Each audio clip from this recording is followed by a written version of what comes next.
আজি গাহৰি লাই বনাবলৈ ওলাইছোঁ। লাইকেইডাল আকৌ ঘৰৰে হয়, মানে মই এনেই পিছফালে ছটৰ ওপৰতে সৰুকৈ মানে ভেজিটেবল বেগ এটাতে দুজোপামান লগাই থৈছিলোঁ। এতিয়া দেখিবলৈ একদম ডাঙৰ ডাঙৰ হৈছে। গাহৰি আনিলোঁ, ভাবিলোঁ তাৰ পৰাই অকণমান আনি লওঁ, গাহৰিৰ লগত লাই ভালো লাগিব। গাহৰিখিনি ধুনীয়াকৈ ভাজি ল'লোঁ। আৰু এনেও গাহৰিত বিশেষ মছলা ব্যৱহাৰ কৰা নহয়, অলপমান জিৰা, জলকীয়া গুড়ি আৰু হালধি দিলে, জলকীয়া দিলে হৈ যায়। নহৰু আদাটো মেইন লাগিবই, পিঁয়াজ নহৰু আদা। তাৰপিছত এইজোপা দেখিছেনে, মস্ত ডাঙৰ।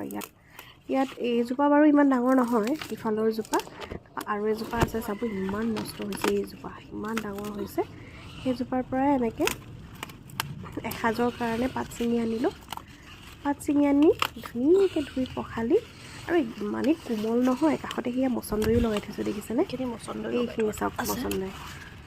এনেকৈ সৰু সুৰাকৈ লগাই মেলি থৈ দিছোঁ। আৰু আগৰ পৰাই মোৰ মানে এটা মাহঁতৰ ঘৰততো এনেকৈয়ে ধুনীয়াকৈ বনাই থাকোঁতেই গৈ পেলাই চব্জি ছিঙি আনি ধুই কৰি কেৰাহীত দিওঁ, আৰু একদম ফ্ৰেছ অৰ্গেনিক চব্জি খাবলৈ পাওঁ। কিন্তু এতিয়াতো সেনেকৈ নায়েই, কিন্তু তথাপিও মই এনেকৈ ভেজিটেবল বেগতে সৰু সুৰা এটা দুটা বস্তু লগাই থৈছোঁ, যেনেকৈ ধৰক জলকীয়াই হওক, লাই হওক, বা এনেকৈ মচন্দৰী, সেনেকুৱা ধৰণৰ। তো এইফালে ঔটেঙাই দালি বনালোঁ, এয়া মানুহজনক ক্লিনিকলৈ যাব ওলাইছে, খাব দিছোঁ আৰু।